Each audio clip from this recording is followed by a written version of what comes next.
In a city built on appearances, Maya Thompson, a black woman and secret billionaire, was humiliated by the police she unknowingly funded. What began as routine profiling erupted into a public scandal, protests, and a battle to expose systemic corruption. Her next move shocked even the most jaded. But let's start from the beginning. It was a breezy Tuesday evening in Lakeview, where cobblestone streets and historic brick buildings painted a picture of charm.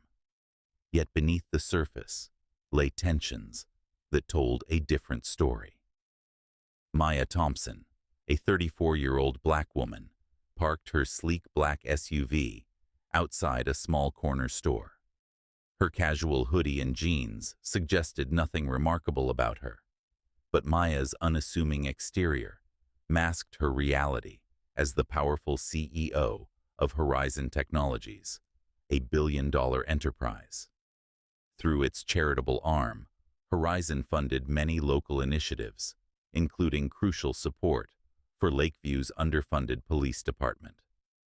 Emerging from the store with a bottle of sparkling water and a granola bar in hand, Maya immediately noticed the arrival of two police cruisers.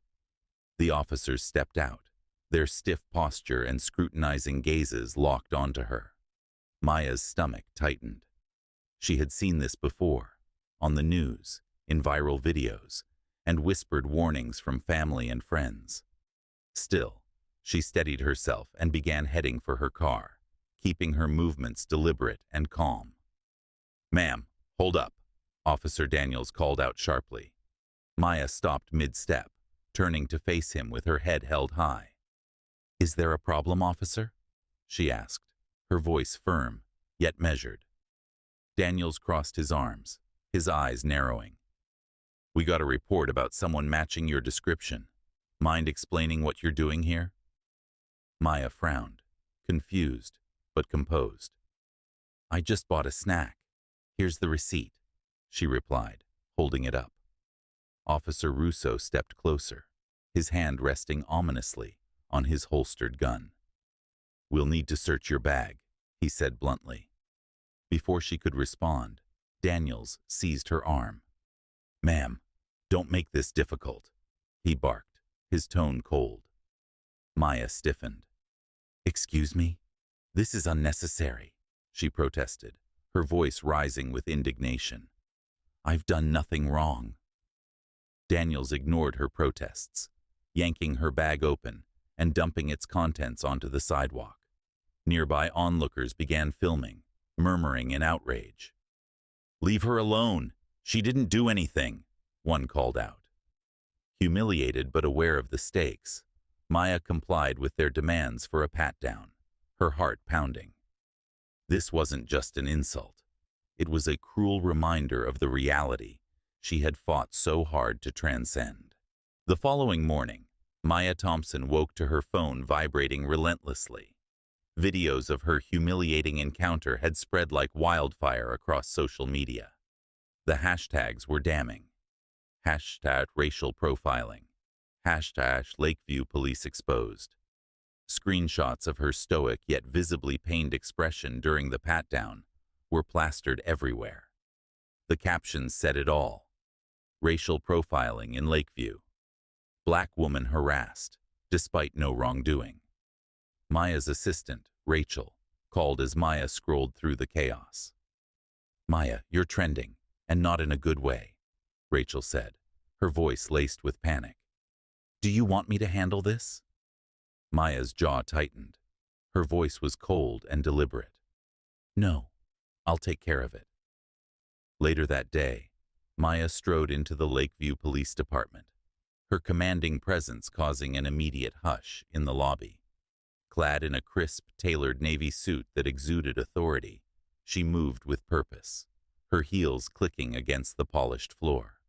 Officers whispered among themselves, their gazes darting to her. Behind the front desk, Officer Russo froze. His face turned ashen as recognition dawned. He fumbled with a clipboard, avoiding eye contact. "I'm here to see Chief Holden," Maya said, her voice sharp and unwavering. The room felt charged, her tone leaving no room for negotiation. Minutes later, she stood in Chief Holden's office. The grizzled veteran officer looked up from his cluttered desk, his face etched with confusion. "Ms. Thompson, what brings you here?" he asked cautiously. Without a word, Maya placed a sleek tablet on his desk and pressed play. The viral video unfolded. Officers Daniels and Russo manhandling her as a crowd gathered, their indignation palpable. Chief Holden's expression darkened as the footage played. When the screen went black, he looked up, visibly shaken. "That's you?" he asked, incredulous. "Yes," Maya replied icily. "And those are your officers." I assure you, we'll conduct a thorough investigation," Holden stammered. Maya's glare cut through him. "Don't bother. You'll hear from my lawyer. And if you think my donations will continue to flow into this department after this disgrace, think again." Holden's jaw slackened. "Wait, donations?" Maya leaned in, her voice deadly calm. "You didn't know? I'm the chair of the Horizon Foundation, the same foundation that funds your body cams, updated cruisers, and half your officer training programs. Your budget survives because of me. Not anymore." The scandal erupted like a wildfire. Local news channels ran the story on a continuous loop, painting it as a clash between Lakeview's wealthiest philanthropist and its corrupt, racially biased police department. Social media further fueled the outrage, with hashtags like #JusticeForMaya and #EndPoliceRacism trending nationwide. The community of Lakeview, long simmering with frustrations over unchecked police misconduct, was galvanized. Protesters gathered outside the police department, holding signs that read, "No justice, no peace," and "Stop racial profiling." Officer Daniels attempted damage control, appearing on a morning talk show to defend his actions. "She matched the description of a shoplifting suspect," he claimed, his voice steady, but his eyes betraying unease. His excuse backfired spectacularly. Public outrage only intensified as commentators and viewers dismantled his flimsy justification, calling out the clear racial bias.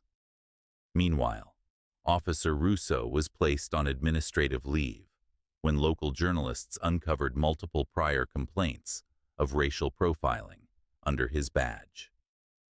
The department's reputation was in freefall. Maya Thompson, however, was not content to let the scandal play out passively. With a team of high-powered civil rights lawyers, she filed a formal lawsuit against the Lakeview Police Department, citing egregious civil rights violations. But Maya wasn't simply seeking financial damages. Her strategy was far more comprehensive.